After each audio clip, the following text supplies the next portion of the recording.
Total sebenarnya yang umum itu 3 fase ya, 3 atau 4 fase. Sebenarnya fase 0 itu adalah menetapkan dalam kebijakan. Nah ini di dalam KEN PP 79 masih tercantum nuklir itu pilihan terakhir, tetapi pilihan terakhir itu bukan berarti tidak bisa dipilih. Nah fase 1 itu adalah fase persiapan sebelum memulai pembangunan, di mana kesiapan nasional itu disiapkan segalanya ya, mulai dari peraturan-peraturan infrastruktur, kemudian juga hal-hal yang diperlukan yang lainnya. Artinya kesiapan ini sampai kita menyatakan kita akan membangun. Nah, NEPIO itu sebenarnya tugasnya di fase 1 ini untuk membuat kesiapan sampai bisa dinyatakan kita akan membangun gitu loh. Fase kedua adalah fase menyiapkan dokumen pengadaan daripada PLTN itu. Jadi persiapan daripada engineering, tender dokumen ya, yang kemudian tentu ini akan dilakukan bidding. Fase selanjutnya adalah setelah bidding ditentukan itu adalah pembangunan. Pembangunan sampai selesai sampai commissioning. Sebenarnya fase sudah itu adalah fase operasi dan fase terakhir adalah decommissioning. Jadi kalau dibagi sebenarnya ada 5 fase ya, tetapi yang umum itu 3 fase. Fase pertama inilah yang memang agak banyak persiapannya, karena persiapan fase pertama itu seperti peraturan misalnya ya, peraturan itu harus disiapkan. Saya kira Undang-Undang Nomor 10 Tahun 1997 itu juga tidak memadai, dan setidaknya menurut dokumen dari IAEA ada 18 hal yang harus dipersiapkan di fase 1 itu. Di antaranya itu posisi nasional, nuclear safety, bagaimana manajemennya, pendanaan, legal framework, kemudian safeguard ya, juga regulatory frameworks, itu peraturan pemerintahnya ya, radiation protection, jaringan gridnya, SDM, keterlibatan pemangku kepentingan, kemudian juga site supporting facilities, proteksi lingkungan hidup, kemudian emergency planning ya, nuclear security, nuclear fuel cycle, radioactive waste management, dan industrial involvement.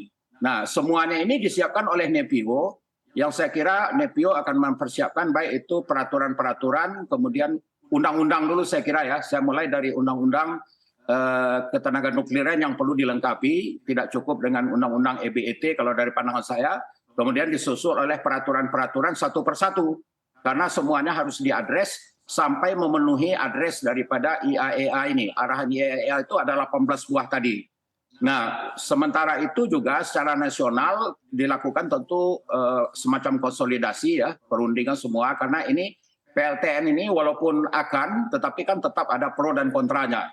Antara pro dan kontra ini semua punya argumen, bahkan termasuk seperti aktivis lingkungan hidup dunia pun ya, ini juga tidak pro PLTN.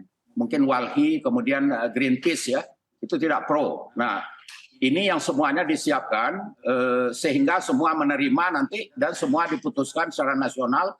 Jadi milestone dari fase 1 itu keputusan akan dibangunnya PLTN dengan segala persiapan yang telah dibuat, kira-kira begitu. Pak Herman, di mana andai kita ketahui begitu ya, untuk klaim asuransi saja sejauh ini sepertinya tidak ada yang dapat mengklaim juga terkait adanya limbah radioaktif terkait nuklir ini. Apakah nantinya apabila PLTN juga sudah beroperasi, Anda melihatnya pemerintah menyiapkan dana untuk resiko-resiko yang kemungkinan bisa terjadi? Ya, Bram. Sebenarnya saya tidak bisa menyatakan melihat. Itulah yang harus disiapkan pemerintah. Jadi kalau terjadi limbah, bagaimana menanganinya? Itu perlu ada aturannya. Siapa yang bertanggung jawab? Terus kalau ada mengakibatkan orang, sejauh mana biaya itu dapat dipikul dan oleh siapa? Jadi nggak bisa akan. Semuanya itu sebenarnya Pak Jarod tadi menyebut 3, tapi menurut saya ke-18 syarat itu harus dipenuhi. Jadi misalnya gini, kita baru punya Bapeten. Bapeten ini Badan Pengawas Tenaga Nuklir. Tetapi yang diperlukan adalah Badan Pengawas Keselamatan Tenaga Nuklir yang independen. Jadi di negara lain itu semua independen. Dia tidak bisa dipengaruhi oleh pemerintah. Karena kalau tidak independen, nanti tolong di-approve saja lisensi ini. Itu nggak boleh. Jadi dia harus independen. Kalau tidak aman ya dia tidak approve.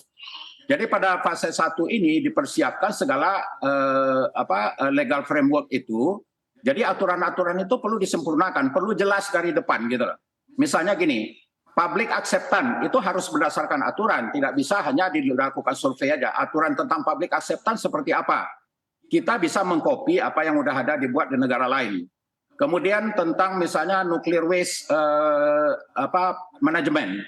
Setahu saya nggak bisa sembarangan buang itu juga. Nuclear waste kita yang di reaktor yang saya kunjungi di Jogja yang dibilang Pak Jarod itu masih dikirimnya ke Amerika karena perlu treatment dulu. Nah, kalau mau dibuang di tempat mana kan itu perlu diketahui. Masyarakat di sana juga perlu disosialisasikan dampaknya gitu. Mungkin juga akan timbul penolakan. Jadi semua rencana itu harus dituangkan dalam sebuah rencana yang juga diundangkan atau dibuatkan aturannya. Jadi tidak sekedar misalnya ada dokumen. Jadi dokumen-dokumen itu bagaimana semuanya dipersiapkan, itulah yang akan dilakukan oleh NEPIO. Jadi kerja NEPIO itu nggak bisa buru-buru juga.